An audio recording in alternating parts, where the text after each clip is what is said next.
नमस्कार दोस्तों, मेरा नाम है प्रकाश कांडपाल और आप देख रहे हैं कहानियाँ। आज की जो हमारी कहानी है वो उत्तराखंड के से रिलेटेड है। ये उत्तराखंड के कुमाऊँ क्षेत्र में गोलू देवता जो है ना, जो वहाँ पूजे जाते हैं, उनको न्याय का देवता भी माना जाता है। उन्हें शिव और भैरव का अवतार माना जाता है। उनकी कहानी वीरता, षड्यंत्र और दैवीय न्याय का मिश्रण है। यहाँ गोलू देवता, जिसको ग्वल देवता भी बोलते हैं, की पूरी कहानी सुनाई जाएगी आपको, ठीक है? तो कथा के अनुसार चंपावत के कत्यूरी राजा झालू राय की 7 रानियां थी, लेकिन उनकी कोई भी संतान नहीं थी। संतान की प्राप्ति के लिए राजा ने देवी देवताओं की बहुत पूजा करी। एक दिन शिकार के दौरान राजा जंगल में भटक गए थे। वहां उन्हें कलिंगा नाम की एक अत्यंत सुंदर स्त्री मिली, जो पंचदेवों की बहन मानी जाती थी। राजा उनसे प्रभावित हुए और उनसे विवाह कर लिया। कलिंगा राजा की 8वीं रानी बनी। कुछ समय बाद रानी कलिंगा गर्भवती हुई। इससे अन्य रानियां जो थी उससे जलने लग गई, मतलब उनमें ईर्ष्या की भावना आ गई। जब रानी कलिंगा ने एक सुंदर पुत्र को जन्म दिया तो सातों रानियों ने मिलकर एक भयानक षड्यंत्र रचा। उन्होंने नवजात शिशु को हटाकर उनकी जगह एक सिलबट्टा रख दिया, जो पत्थर था ना वो रख दिया, जिसमें हम चटनी वटनी पीसते हैं, वो सिलबट्टा रख दिया। और उन्होंने राजा से झूठ बोल दिया कि रानी कलिंगा के पत्थर को जन्म दिया है। असली राजकुमार को एक टोकरी में रखकर, जो वो बच्चा था उसको एक टोकरी में रखकर चुपचाप वहां गोरी नदी थी उसमें बहा दिया। तो क्या होता है, वहां पे ना नदी में बहती हुई टोकरी एक भाना नाम के एक मछुआरे को मिली। मछुआरे की कोई संतान नहीं थी, इसलिए उसने उस बालक का नाम ग्वल रख दिया, ठीक है, और उसे बड़े प्यार से पाला अपने घर में।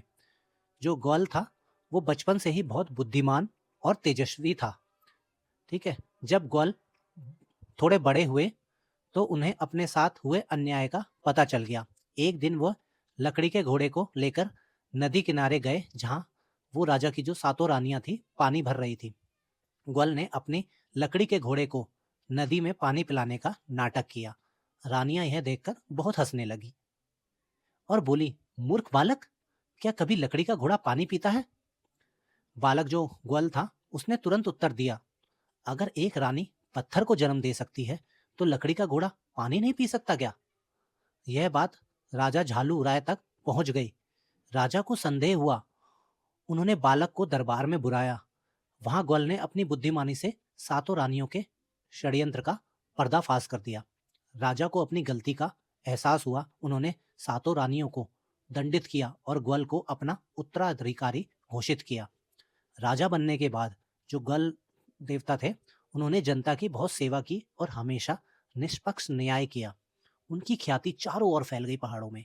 लोक कथाओं के अनुसार अंत में वे अंतर्ध्यान हो गए और लोक देवता के रूप में वहां पूजे जाने लगे।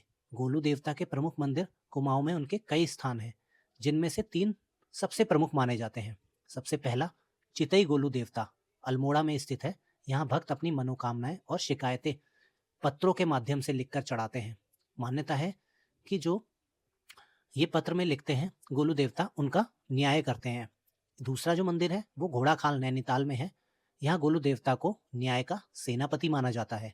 तीसरा जो मंदिर है उनका वो है चंपावत में। यह उनका मूल स्थान माना जाता है, जहाँ पे उनका जन्म हुआ था।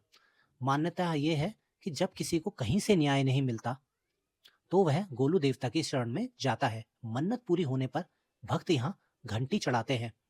यही कारण है कि इन मंदिरों में हजारों घंटियां बंधी दिखाई देती हैं।